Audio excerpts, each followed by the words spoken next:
sore, tak usah katanya, ku ceritakan nanti. Hei cantik, kemana saja? Tak ada berita, sedikit cerita, tak ku baca lagi pesan di ujung malam. Dan Jakarta muram kehilanganmu, terang lampu kota tak lagi sama. Sudah saatnya kau tengok puing yang tertinggal. Sampai kapan akan selalu berlari, hingga kini masih selalu ku nanti-nanti. Terbawa lagi langkahku ke sana, mantra pantai yang istimewa. Ku percaya selalu ada sesuatu di Jogja. Jangan lagu lama ini katanya, izinkan aku pulang ke kotamu. Ku percaya selalu ada sesuatu di Jogja.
Jogja sepertinya dibuat saat Tuhan sedang bahagia. Segala keindahan dan kemakmuran tersedia tiada tara. Gunung Merapi di utara dan pantai di selatannya. Meski berjarak ratusan ribu hasta, keduanya terkoneksi. Salah satunya air. Dari kebutuhan badan sampai yang urusannya dengan pekerjaan, mata air yang mengalir bersatu dalam bentuk sungai. Namun, tidak semua berkah dan kemurnian air bisa senantiasa terjaga. Bahkan, tercemar unsur merusak yang tak seharusnya ada. Tantangan selalu ada, dengan kadar sesuai dengan masanya. Tapi Tuhan selalu adil, memberikan kita kekuatan dan juga asa. Semua unsur masyarakat menjalankan tugasnya masing-masing agar air tetap terjaga. Sekarang giliran kita untuk turut menjaga. Air memang tidak semahal emas, namun tidak ada penggantinya di dunia. Mari sayangi air seperti kita menyayangi hidup kita.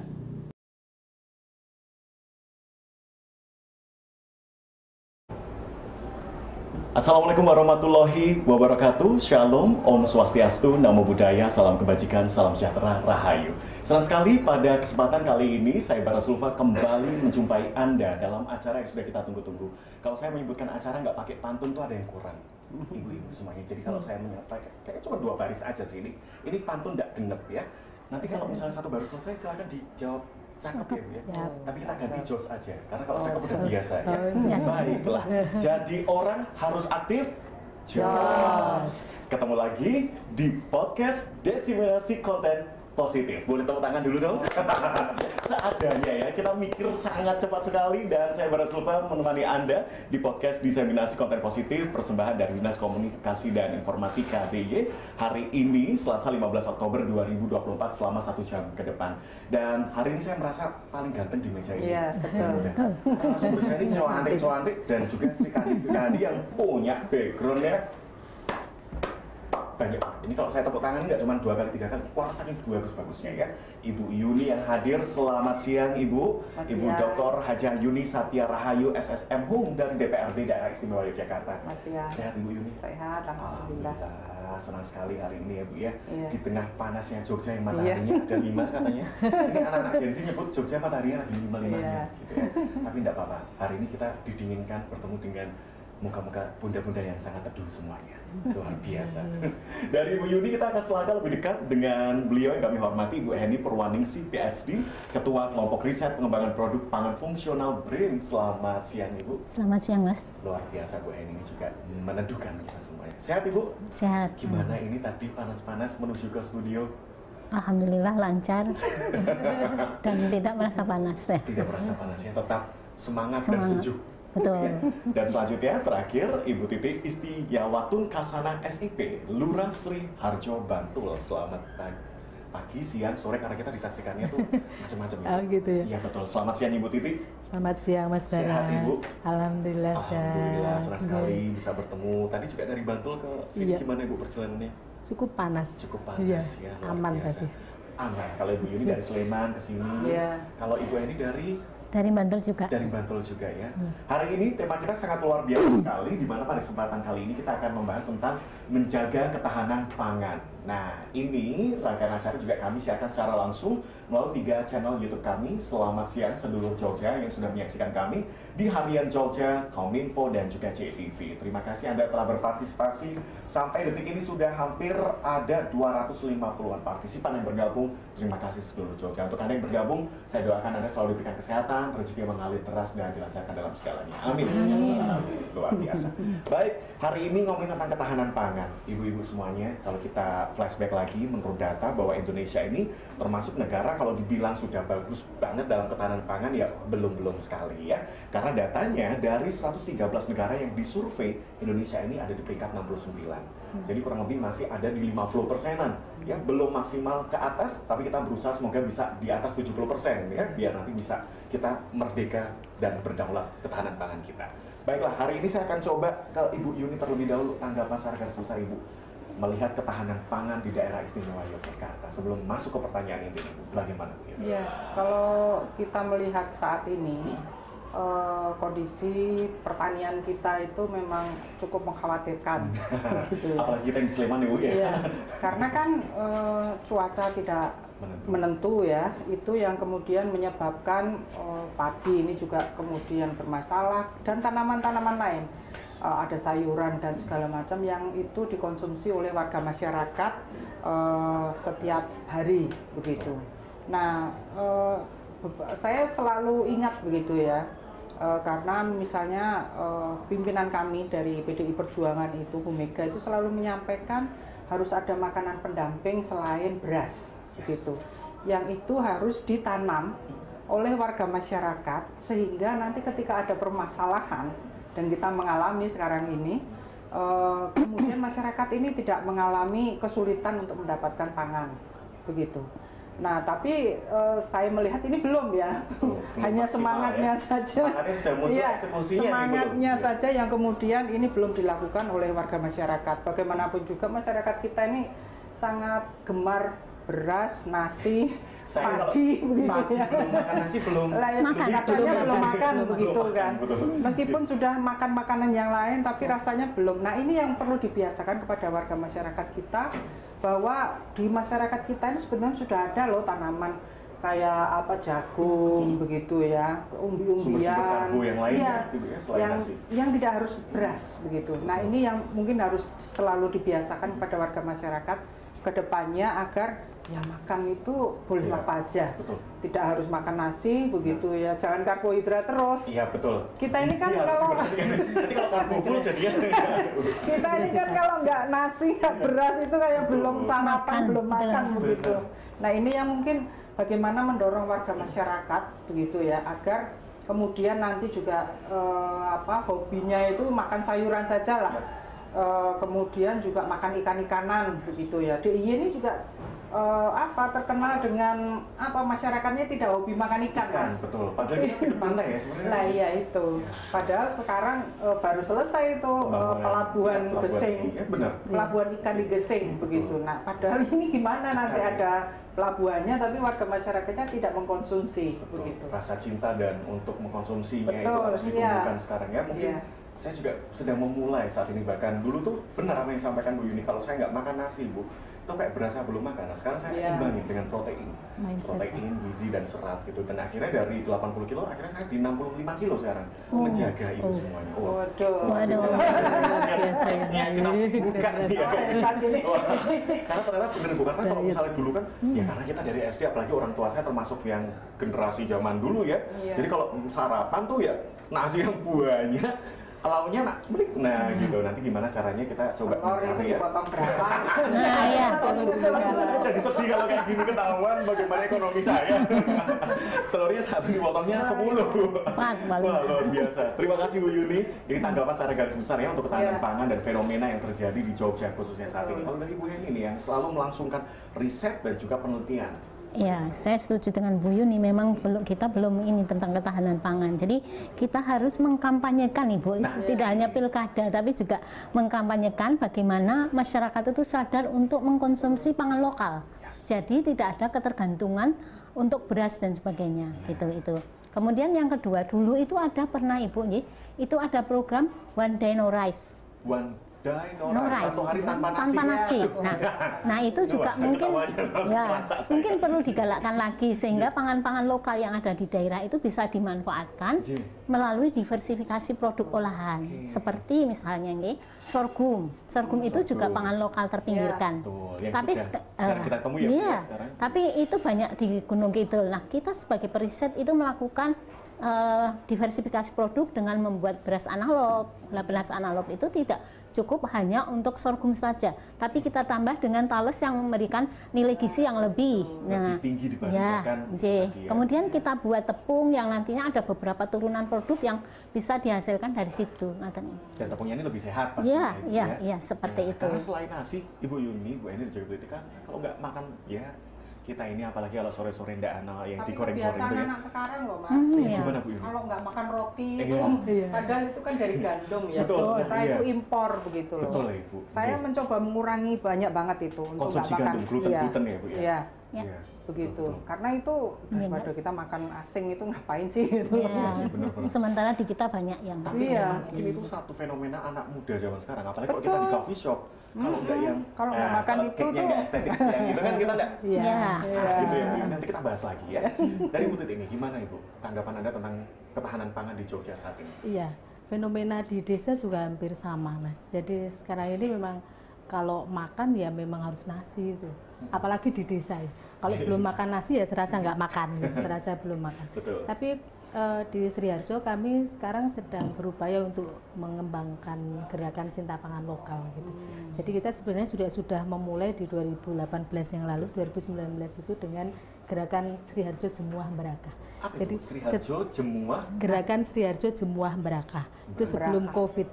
Jadi kita minta warga Sriharjo setiap hari Jumat itu makan selain beras gitu. Jadi makan selain nasi, kemudian makannya umbi-umbian, kemudian dari singkong dan seterusnya. Ini untuk kemudian kita bisa menumbuhkan cinta terhadap pangan lokal dan untuk meraih kedaulatan atas pangan itu.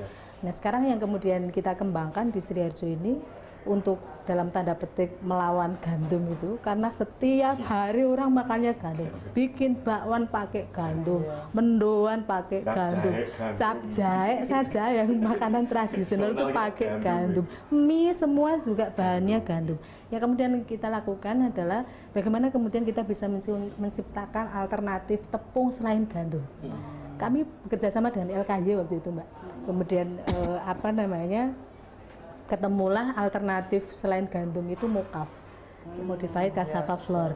Jadi tepung singkong gitu.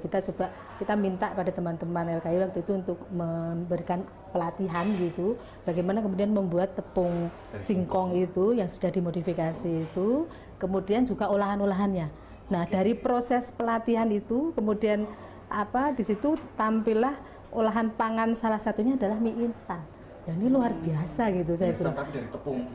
Dari tepung dari mokaf itu. Ini luar biasa ketika kemudian kita bisa mengembangkan itu. Saya tantang teman-teman gitu. Iso Mbak gitu gawe mie instan saka mokaf dan kami diajari gitu kalau bisa. Iso gitu bisa. Kalau gitu tolong kami diajari. Akhirnya teman-teman mengajari kami ibu-ibu di Sriharjo itu untuk membuat mie instan dari mokaf. Dan alhamdulillah per Desember 2023 yang lalu kita sudah launching. Itu yang kita sebut dengan Srimi, Sriharjo mie instan dari mokaf. Kita sudah sampai mengembangkan yang mie instan dari mokaf yang gluten free. Jadi yang campurannya tidak ada gandumnya, Mbak, gitu, Mas. Ini itu. cocok nih buat saya, asam-asam ini kena gluten dikit, kita tunggu. Nah ini Sedulur Jogja produknya? Ya, nggak ada nih ya. Nanti silakan dicari di Google. Ada Srimi, nggak usah pakai E ya. Jadi Srimi aja. Ini adalah salah satu produk mie, tapi dari Sriharjo. adalah dari Sriharjo dan juga basic utama bahannya dari singkong. Iya, dari mokaf. Luar biasa dari mokaf. Nah, Sedulur Jogja, terima kasih untuk antusiasme Anda pada kesempatan siang hari ini. Saya kembali lagi ke Ibu Yuni. Nah, ini Bu, selama ini kalau misalnya berbicara tentang peran BPRD, DIY dalam menjaga ketahanan pangan, apa yang sudah dilakukan upayanya, sosialisasi atau melibatkan masyarakat seperti apa Ibu? Kita ini kan ada mitra ya, setiap komisi itu dengan mitra kerja yang ada di komisi B, begitu ya. Kita ada kayak diskusi begitu ya. Setiap tiga bulan sekali itu ada diskusi mengenai kondisi pertanian, gitu. Atau misalnya kondisi yang lain. Nah, karena ada pertemuan rutin ini, kemudian kita bisa tahu kondisi sebetulnya yang ada di masyarakat, ya. Masyarakat banyak yang protes sekarang ini kan, harga beras mahal, begitu. Ya, kita sebetulnya patut berbahagia begitu loh. Tapi perlu dicermati, yang menikmati itu petani atau siapa sebetulnya dengan kenaikan harga ini, begitu. Nah, ini yang kita terus-menerus dorong dinas untuk selalu bisa datang ke pasar ya, sidak pasar gitu untuk memastikan sebetulnya ya kalau itu yang menikmati petani ya kita sangat berbahagia begitu ya. Tapi kalau yang menikmati bukan petani begitu. Nah, ini yang kita perlu dorong agar ya bagaimana sih petani ini kan selama ini kan beras itu selalu murah begitu ya. Sehingga menyebabkan kesejahteraan petani ini juga bermasalah begitu. Nah, dengan adanya pertemuan rutin ini, kemudian kita memastikan anggaran di lapangannya seperti apa begitu. Jadi jadi pertemuan rutin ini yang kemudian kita bawa ke Badan Anggaran. Di situ sebetulnya diketok masalah anggaran ini disetujui berapa banyak untuk masalah pertanian. Termasuk yang ketahanan pangan. Masalah ketahanan pangan. Karena misalnya kalau masalah pertanian itu kayak di Sleman itu, Sleman Barat itu masalah tikus itu nggak pernah selesai begitu. Padahal sudah tahu ya warga masyarakat Sleman ini makannya itu ya tetap beras itu tadi.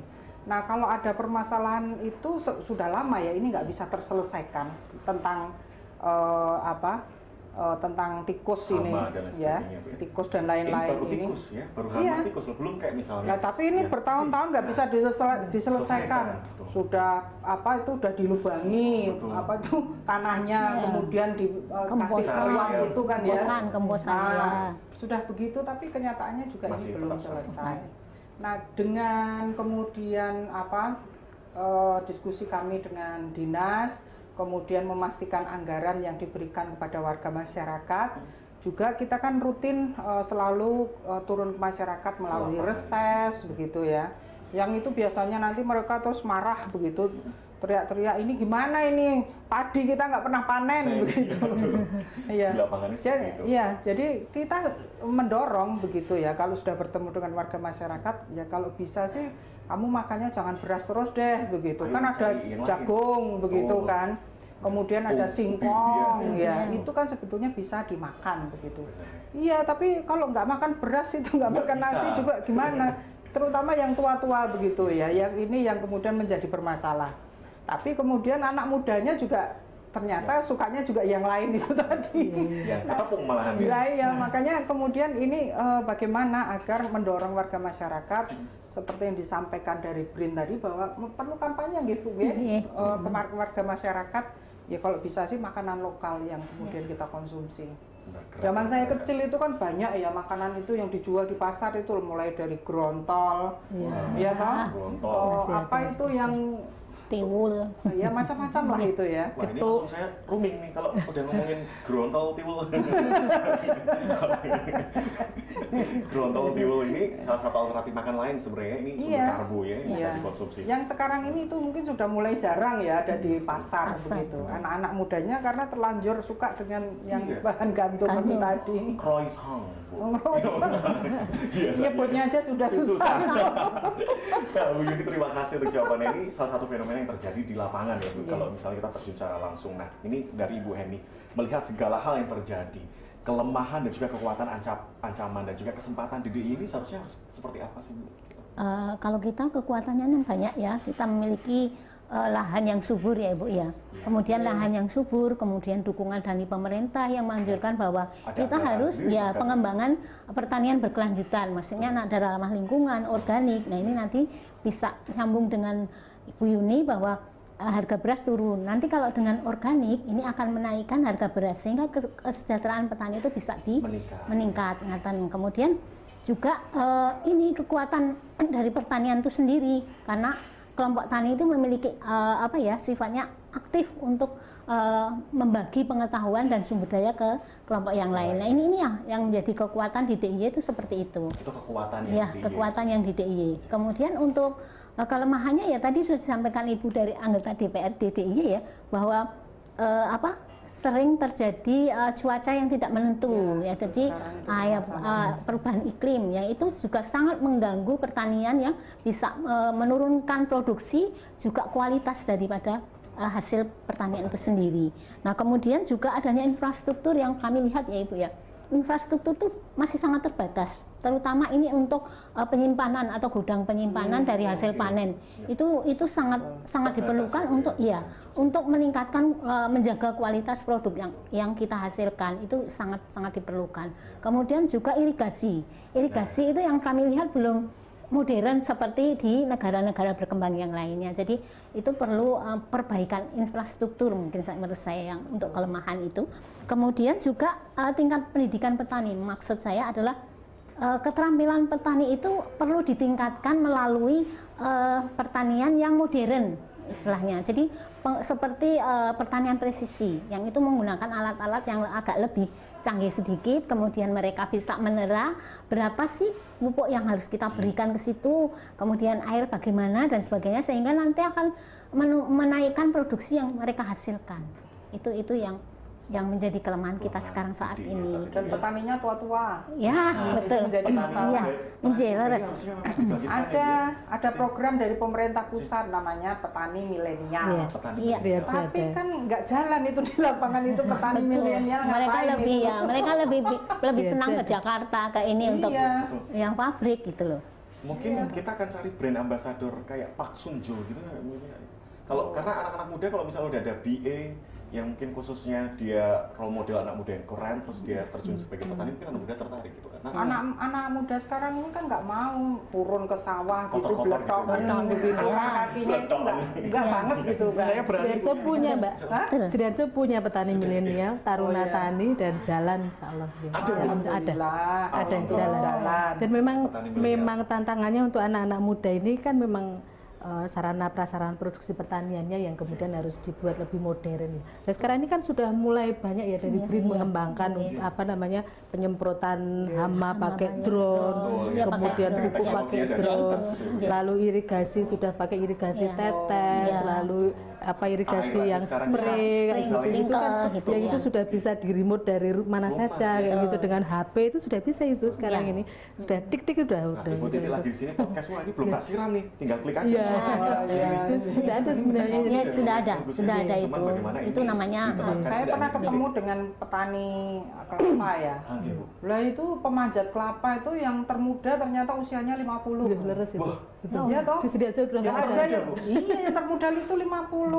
Nggak ada yang di bawah 50 itu. 25 pemanjatnya itu. Jadi sudah sepuh-sepuh begitu. Padahal ini kan kita punya banyak begitu kan kelapa itu. Tapi pemanjatnya sepuh.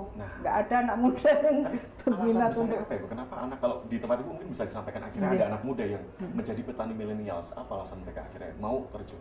Ini memang kita dorong ya, awalnya ada teman-teman dari UGM datang gitu, kemudian mendorong untuk menginisiasi anak-anak muda bisa terjun ke dunia pertanian dengan membawa teknologi pertanian itu. Karena teman-teman FTP UGM yang hadir, Prof. Sigit dan kawan-kawan itu datang ke Sriharjo, kemudian mengorganisir anak-anak Sriharjo dan kita dukung gitu. Jadi sama-sama kita dukung untuk kemudian bisa mengembangkan pertanian yang lebih modern yang disukai anak-anak muda. Sekarang anak-anak petani Taruna Tani Hijaunya Cinta namanya, di Sriharjo Hijaunya Cinta. Di Sriharjo itu mereka tanam padi itu sudah pakai mesin tanam itu gitu. Dan memang dukungan dari negara, dari pemerintah itu luar biasa juga Mbak Yuni. Jadi beberapa waktu yang lalu kita sudah dapat kombi harvester itu juga combine harvester gitu. Kemudian anak-anak Taruna Tani itu mengembangkan hidroponik, lalu kemudian mereka dengan irigasi tetesnya, irigasi kabut bahkan dengan greenhouse-nya, lalu kemudian dengan aquaponik segala macam itu, yang itu ikan, kemudian itu jadi airnya itu kan bisa jadi untuk irigasi, itu namanya aquaponik katanya begitu, saya juga cuma dengerin. Ada kolam ikan, kemudian airnya itu yang buat irigasi gitu. Kalau dukungan pemerintah insya Allah sudah besar, luar biasa di Sriharjo khususnya. Cuman bagaimana mengoptimalkan Mungkin kami dulu kan zaman orang tua kita itu ya besok jadi insinyur, jadi dokter, jadi guru, jadi petani. Mungkin ya itu. Besok jadi pilot, jadi host. Ya terus ya udah nggak apa-apa. Jadi pilot beneran nih, pilotnya memilot acara itu ya. Nah tapi ini kalau misalnya kembali lagi ke Ibu Titi, permasalahan kalau di kelurahan Ibu, tingkat yang paling ibaratnya yang di bawah terus nanti kan kalau tinggi kan nanti bisa ke provinsi ke Ibu Yuni. Kalau dari kelurahan sendiri seperti apa? persoalan berkaitan dengan pertanian itu sebenarnya lebih ke input pertaniannya, Mbak Yuni. Jadi biaya produksi pertanian ini kan luar biasa. Ya. Pupuk sedemikian Kesulitan mahal, pupuk. ya. Nggih. Kemudian akses air. Kalau yang di Sidoarjo bagian barat akses air aman, tapi musim kemarau kayak gini juga rebutan air sudah. Jadi kalau bacok-bacokan petani iya, untuk iya. nyari Masalah air air. dari dulu itu sampai dengan hari ini alhamdulillah tapi sudah lebih kondusif ya sekarang. Apalagi anu ya, Nggih. selokan ditutup. Nggih. Nggih. Wah, Nah, itu makin- itu lebih ngeri lagi ketika Itu terjadi kayak bermasalah gitu. itu di mana-mana. Lalu soal sampah di irigasi itu juga menjadi masalah sekarang, problem Sampahnya gitu. tidak hanya di Sampahnya diapers selatan aja ya, di utara Nggih. kota Bukan dan hanya sebagainya. sampah semua ya, Bu, ya? rumah tangga. Nah, iya betul. Lebih ke sampah yang nggak bisa diurai, diapers kayak itu orang buangannya di saluran irigasi, nah repot sampai sawah gitu. Kemudian biaya produksi upah tenaga kerja di pertanian Oh, itu iya, juga iya. besar. Tandur ini saat ini itu tandur sekarang ini yang bayar 100.000 per orang per hari itu gimana, harus ada 3 orang dan seterusnya. Sementara ketika dijual harganya juga nggak Iya, sedikit. nggak sesuai dengan apa yang sudah kita padinya berikan. nggak seberapa. Jadi memang dilema ketika kemudian ini harga beras mahal dari petani itu sekarang 12 ribuan harganya itu. Beras, Ya berasnya 12.000, 12.500, 11.000 kayak gitu orang belinya dari petani. Jadi ini repotnya di situ, biaya produksinya besar sekali gitu. Padahal kita juga sudah sering sampaikan pada petani untuk mengembangkan tadi itu budaya organik itu. Tapi susah sekali itu juga mau mengembangkan budaya organik di desa. Karena yang difasilitasi oleh pemerintah itu memang yang kimia toh Mbak. Ya, Subsidi pupuk Itu lah ya ini kan perlu perjuangan untuk mengubah dari kimia yang ke Ya, ke organik organik itu tadi. tadi. Saat kami itu pernah Mbak di satu forum petani di Gapoktan itu kita sudah sampaikan berdarah-darah soal bagaimana membangun budaya organik dan seterusnya. Di situ ada agen pupuk kimia ngomong, lah sudah, lah ini biaya iki tadi habis ngomong organik kok closingnya kok dia Kimia. ngomong nanti apa harus pakai KTP dan seterusnya. Wah, udah makin ini. Nah, tapi kalau Bu Heni melihat tentang apa yang tadi kalau saya bilang di Kelurahan Sriharjo ya, ini kan dikatakan lumayan berhasil ya Ibu ya, Ya. bagaimana mengoptimalkan dan juga memberdayakan SDM-nya gitu. Dari Bu Heni yang sering juga terjun ke lapangan, apakah ini bisa diaplikasikan juga ke wilayah-wilayah lain dan apa yang harus diupayakan tuh Ya. agar masyarakat juga bisa mencontoh hal baiknya? Ya, itu bisa diupayakan ke scaling up istilahnya ya untuk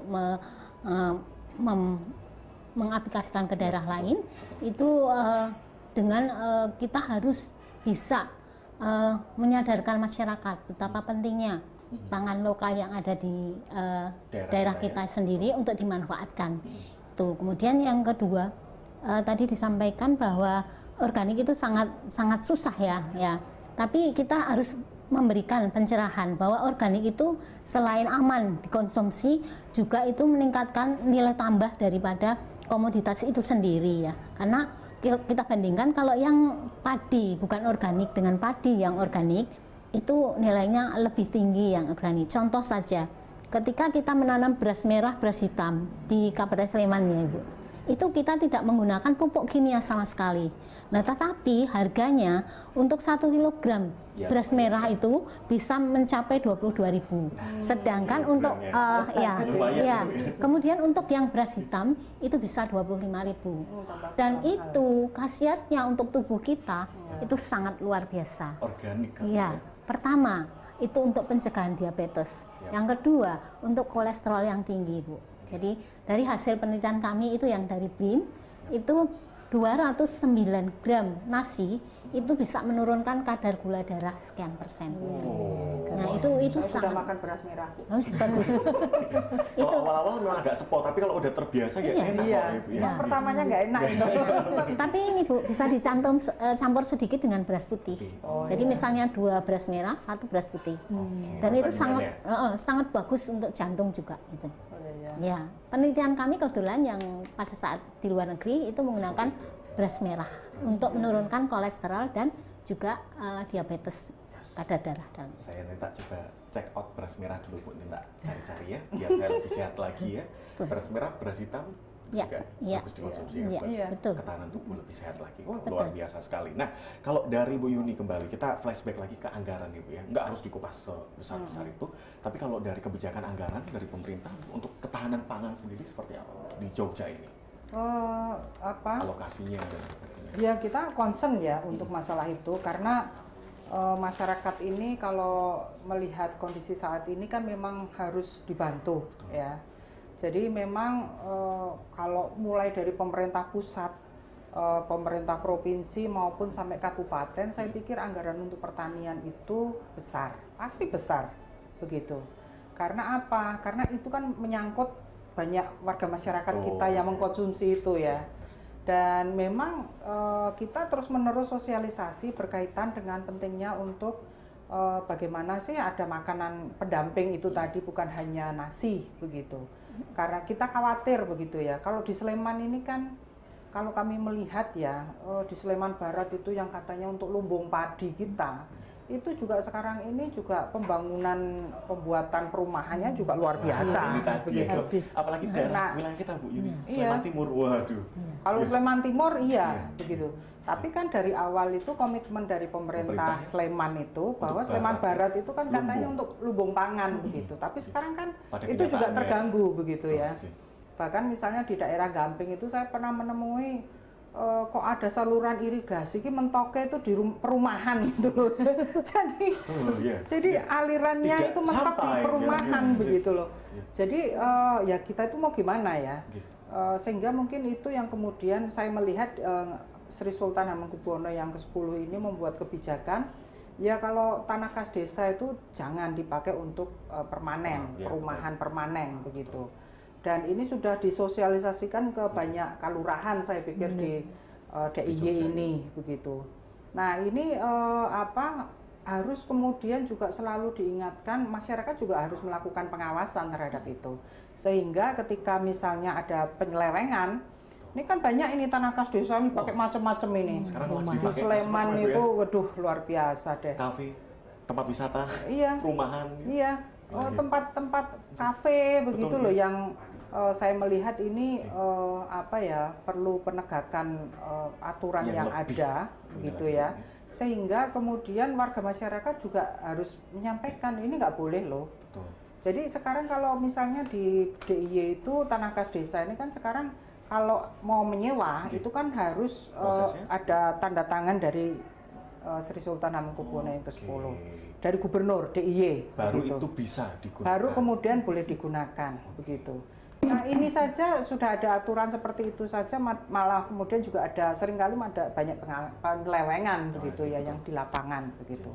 Aturan sudah ada, nah bagaimana kemudian kita juga berdasarkan informasi dari masyarakat ini kemudian kita tahu bahwa itu tanah kas desa kok untuk bikin resto gitu. Ada tempat bermain ya begitu. Kalau untuk misalnya untuk pertanian misalnya, atau misalnya dipakai untuk rumah, tapi kemudian yang rumah itu bisa bisa dipindah-pindah itu loh Mas. Ya. Nah itu boleh begitu. Nah problemnya kan banyak yang permanen, banyak yang jadi perumahan. Maka kemudian kita bisa melihat begitu ya kondisi di lapangan seperti apa. Banyak kemudian lurah-lurah menjadi bermasalah karena itu. Saya juga sedih sebetulnya. Karena lurah saya yang di mana tempat saya tinggal itu juga kemudian sedang sekolah begitu ya. Yang ini menjadi permasalahan ke depannya. Yes. Semoga nanti pengalokasian yang seharusnya digunakan untuk pertanian dan lain sebagainya jadi nggak malah kesana Bu ini ya. Ya, karena tadi juga Ibu Eni sempat mengatakan ini banyak Ibu ya ternyata ya yang seharusnya digunakan untuk bertani ternyata malah dipakai untuk perumahan. Seharusnya itu bisa dimanfaatkan untuk kepentingan masyarakat, untuk para petani begitu ya. Tapi kemudian itu dipakai untuk perumahan sehingga masyarakat tidak bisa memanfaatkan maksimal. Tadi sampaikan Bu Yuni, sebagai kita warga atau masyarakat umum udah tahu nih bahwa ini adalah tanah kas desa. Lalu kalau misalnya kita mengetahui untuk pengen tahu lebih lanjut lagi melaporkannya bisa langsung kemana Bu? Kalau wah ini kan tanah kas desa kok ada tiba-tiba pembangunan. Bisa disampaikan ke anggota DPR. Nah, langsung ke Bu Yuni. Karena kan ya. saya tahu ya, Ji. itu ada kekhawatiran warga Betul. masyarakat yang Bener. melaporkan siapa. Nanti takutnya kan gimana-gimana Iya. gitu kan ya Bu. Nah ini sebenarnya kita Iya. nggak tanya sana gitu. Begitu. Betul. Jadi bisa langsung ke anggota Betul. DPR gitu ya. Iya. Baiklah, luar biasa sekali. Semoga ini juga bisa menjadi satu platform untuk sedulur Jogja. Kalau misalnya kita sebagai warga melihat ada sesuatu yang kok kayaknya tidak sebagaimana mestinya ya, silakan. Ini anggota DPRD ini siap dengan hati yang terbuka ya Bu ya, menerima segala laporannya. Bu Yuni ini sering open house loh, ngobrol-ngobrol sama warga. Ya. Bu Yuni mesti nggak ingat dulu saya pernah open house ke tempat Ibu. Saya ngikuti IG-mu. Lah iya makanya ingat akhirnya. Selamat lagi Bu. Jadi dulu tuh Ibu lagi kita berbicara tentang budaya ya Bu ya. Iya. Jadi anak muda, loh kok jadi ngelayang kemana-mana? Jadi anak muda gimana punya peran untuk melestarikan, karena saya orang Sleman asli ya. Waktu itu kita ngobrol lagi. Nah kalau seperti ini yang harusnya diperbanyak, sharing-sharing gitu ya Bu ya. Oke. Ke Bu Heni, rekomendasi nih Bu untuk pemerintah DIY sekaligus juga memberikan insight ya kepada wakil rakyat penguatan ketahanan pangan di IY itu harusnya seperti apa sih?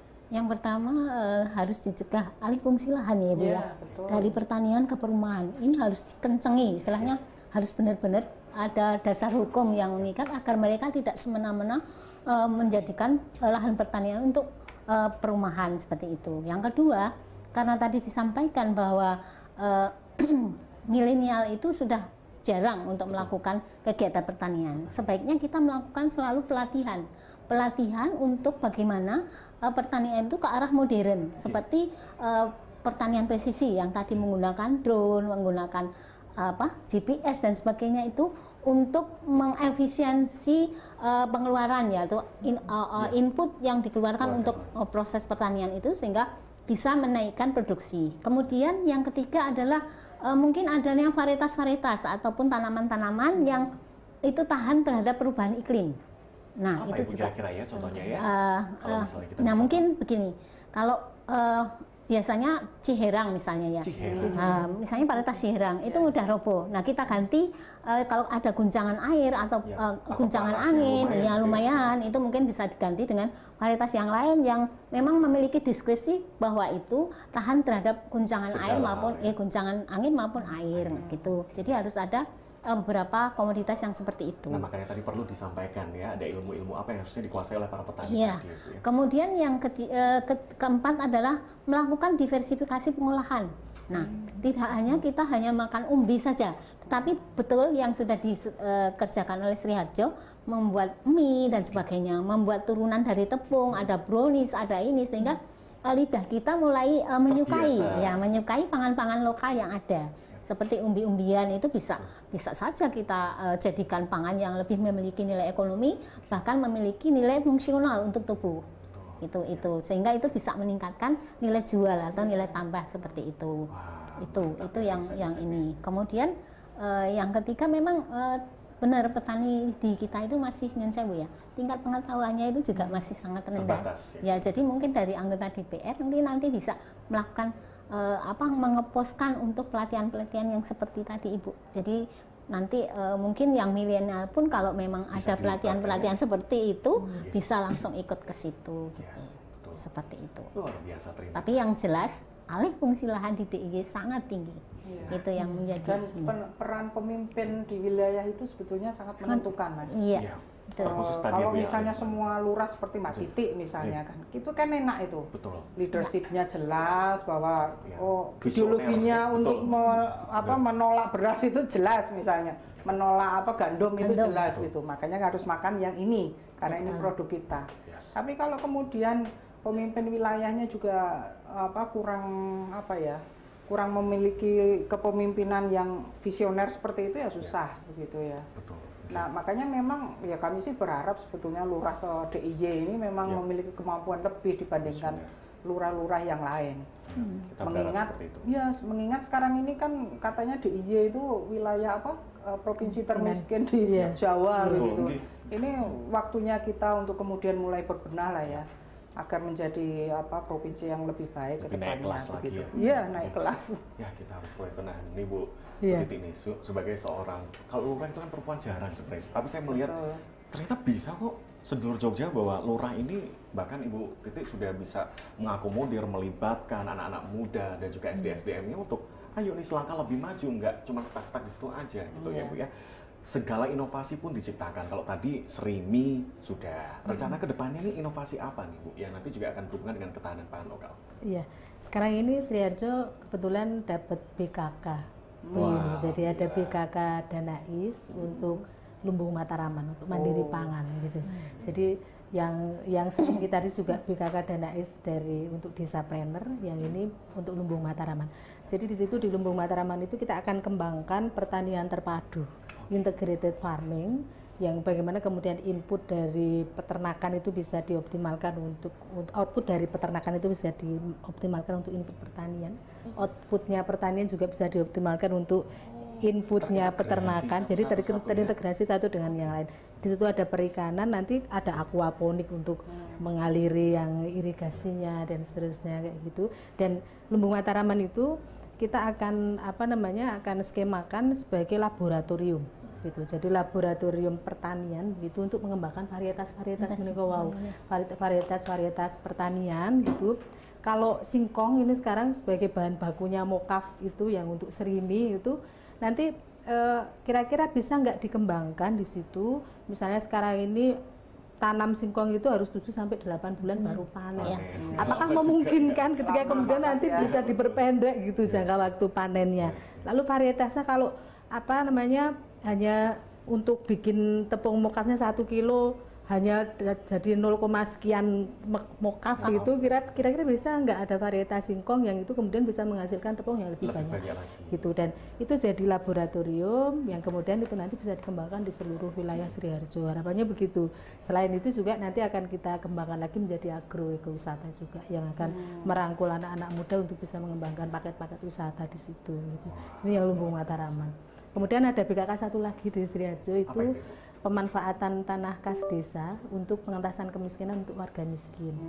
Jadi itu perlu komitmen yang kayak gitu. Jadi ini memang kita alokasikan tanah kas desa untuk waktu itu sudah tahun ketiga. Tahun pertama dan tahun kedua itu kita jaring warga miskin gitu ya. Kemudian kita fasilitasi pupuk, kita fasilitasi bibit kayak gitu. Kemudian nanti hasilnya itu kalau biasanya sewa tanah kas ya bagi hasil. Hanya 25% aja yang masuk di desa, selebihnya itu sudah punyanya petani semua. Ada satu testimoni dari petani yang kemarin nanam padi itu, dia bisa beliin laptop untuk anaknya. Kemudian ada dia punya 2 anak, satu nggak punya motor buat sekolah, dibikin itu. Kemudian itu, dengan dari pemanfaatan tanah kas desa itu dari programnya Dispertaru daerah Istimewa Yogyakarta BKK Danais juga. Tahun ini kita untuk perikanan gitu. Jadi ada satu lokasi perikanan yang sejak awal oleh warga di Padukuhan Mojowuro yang itu memang untuk pengentasan kemiskinan gitu. Itu pokdakan kelompok ikan, kemudian kita mangkrak kan, kemudian kita usulkan ke BKK Danais untuk difasilitasi nanti budidaya ikan sekaligus untuk mendorong BUMDes membuat resto ikan air tawar di situ. Harapannya ini masih proses pembangunan sekarang. Nanti pembangunan saung-saung kayak gitu. Habis itu nanti selesai kita tata budidaya ikannya, kemudian mudah-mudahan nyuntung pengunjung pun nanti tahun depan sudah bisa mulai untuk resto ikan air tawar. Kalau sudah siap saya ke sana nanti.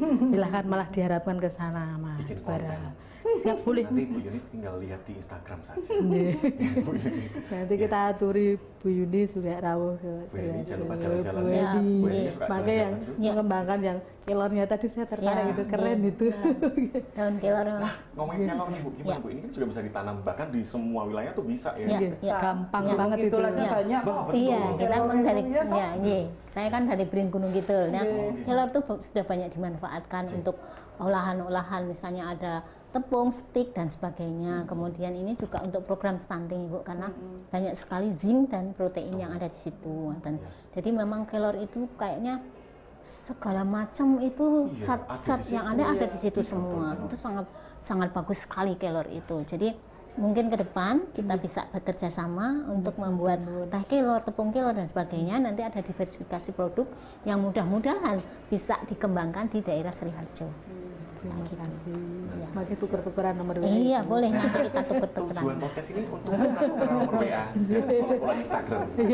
Gitu ya. Luar biasa sekali seluruh Jogja ya. Tinggal menghitung beberapa menit lagi kita akan tiba di penghujung rangkaian acara Ibu Yuni, Bu Eni, Bu Titi. Tapi sebelumnya nih, Ibu Yuni sebagai ya wakil rakyat juga, ada pesan-pesankah juga untuk lurah-lurah yang ada di daerah istimewa Yogyakarta agar bisa sekeren Ibu Titi nih? Seperti apa Bu? Yang jelas kami berharap begitu ya, lurah-lurah se-daerah istimewa Yogyakarta ini harus bisa menahan diri dari godaan gitu ya. Karena kan seakan-akan tanah kas desa itu miliknya lurah. Padahal itu untuk warga. Padahal itu adalah miliknya provinsi begitu ya. Karena untuk bisa menyewa itu kan harus ada tanda tangan Larsot Dalem begitu.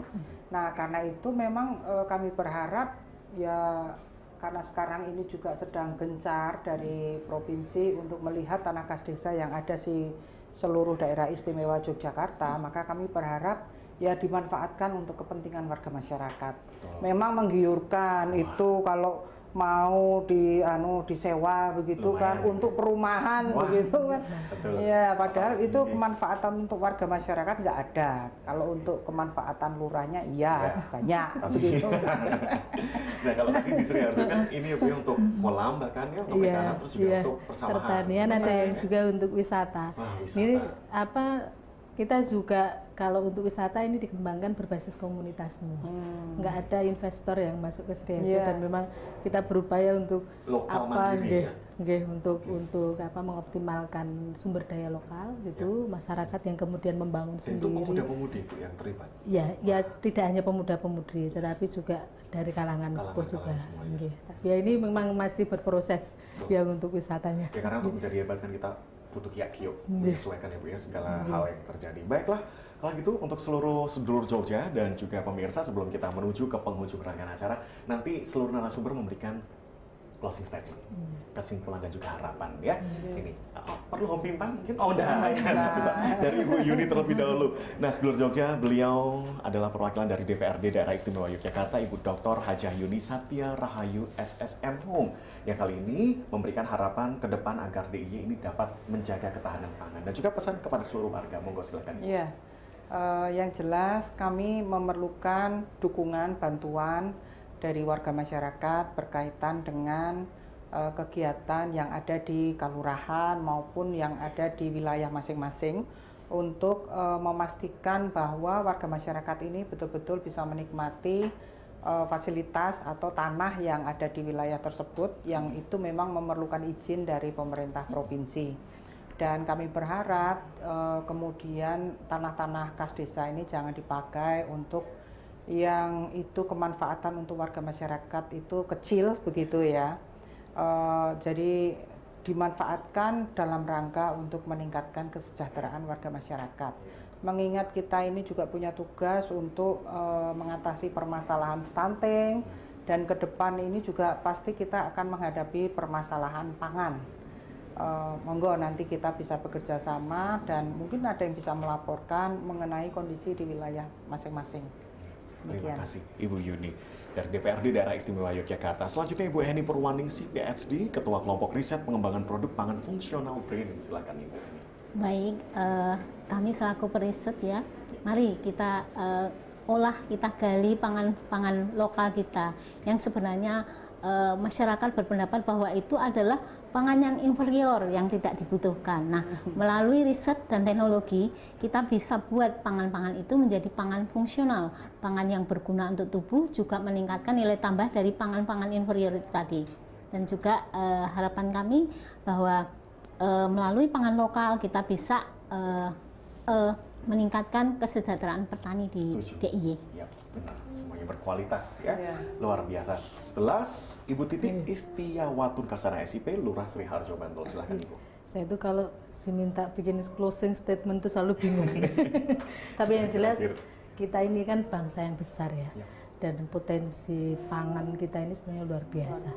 Jadi di desa itu pekarangan juga masih cukup luas gitu, meskipun juga tadi persoalan berkaitan dengan menanam bangunan itu juga luar biasa di desa. Ini bagaimana kemudian kita warga desa terutama itu kemudian bisa betul-betul memanfaatkan potensi alam kita gitu. Bagaimana kemudian potensi pangan lokal itu kemudian sama-sama bisa kita garap, kita bedah gitu ya. Kemudian mengolah itu tadi, mengolah pangan lokal tidak hanya kita makan dengan ketela ya, bentuknya ketela, umbi bentuknya umbi, tapi bagaimana kemudian kita bisa lebih cerdas membuat inovasi-inovasi pangan sehingga kemudian bisa menarik kalangan muda terutama untuk kemudian juga bisa mengkonsumsi. Sebentar lagi Sri Harjo akan bikin ramen mokaf. Ini untuk apa ya, untuk kemudian tanggal 17 besok kita baru mau belajar dengan salah satu chef di Jogja gitu, yang itu juga didukung dengan Danais Mbak. Ini anggarannya untuk bayar itu. Jadi saya jadi saksi ya. Kalau Danais itu memang betul-betul murakabi, migunani gitu ya untuk warga masyarakat. Jadi kalau kita memang betul-betul optimalkan, insya Allah betul-betul manfaat migunani murakabi untuk seluruh warga. Ramen sudah, kita tunggu kopi ya Bu. Iya. Itu memang jodohnya kopi Mas. Nanti itu kita akan kemas dalam bentuk namanya Mocafe. Branding kita, Mokaf dan kafe. Nanti itu kopi, kemudian juga ada minuman-minuman lokal tradisional kayak bajigur segala macam itu mau kita tambahkan di situ. Kemudian yaitu olah-olahan serimi maksudnya. Serimi menyebut produk. Olahan-olahan serimi mie mokaf itu yang itu bentuknya dengan ramen mokaf, lalu topping-topping yang menarik kayak gitu, yang kemudian itu bisa menarik anak-anak muda untuk datang. Nanti kalau sudah launch nanti saya kabari datang ke Sri Harjo, jajan di Sri Harjo. Betul, saya bikin konten awareness di sana biar nanti sedulur Jogja ini main-main juga nih ke Sri Harjo Bantul, karena di sana ada banyak sekali potensi yang dimiliki. Terima kasih saya ucapkan kepada Ibu Dr. Hajah Yuni Satya Rahayu SSM Hum DPRD DIY, matur sembah nuwun Ibu. Terima kasih juga Ibu Heni Purwaningsi PhD Ketua Kelompok Riset Pengembangan Produk Pangan Fungsional BRIN. Terima kasih Ibu Eni dan Ibu Titi Istiawatun Kasana SIP Lurah Sri Harjo Bantul. Terima kasih. Saya doakan ibu-ibu, bunda-bunda semuanya diberikan kesehatan, kelancaran dalam beraktivitas, diberikan berkah dan rezeki yang mengalir deras. Amin. Baiklah, terima kasih sedulur Jogja yang sudah menyaksikan kami melalui 3 akun channel YouTube Harian Jogja, Kominfo, dan juga JI TV. Dan pastinya untuk menjadi hebat dalam hal apapun, ini kita tidak bisa berdiri sendiri. Ibu-ibu harus berkolaborasi untuk mencapai satu tujuan yang kita inginkan. Kita tutup pakai pantun ya. Ibu Yuni, Ibu Heni, Bu Titi, main-main sama Mbak Asih. Jos. Terima kasih. Baiklah, saya Bara Sulfa pamit undur diri. Selamat siang, sampai jumpa. Wabillahi taufiq wal hidayah. Wassalamualaikum warahmatullahi wabarakatuh. AL Entertainment Band. Silakan selamat menyaksikan. Goodbye. Terima kasih.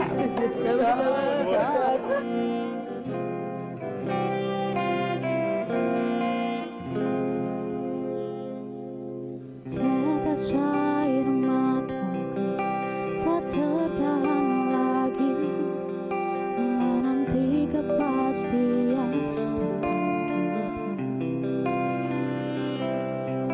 kau masih juga bersamanya, masih mencintainya. Maafkanlah sayangku atas keadaan kamu tak pernah jadi kekasihku. Wajahnya selalu terbayang saat kau di sisiku. Aku dan kamu takkan tahu mengapa kita tak berpisah. Kita takkan pernah satu. Biarlah aku menyimpan bayangmu dan biarkanlah semua menjadi kenangan yang terlukis di dalam hatiku. Meski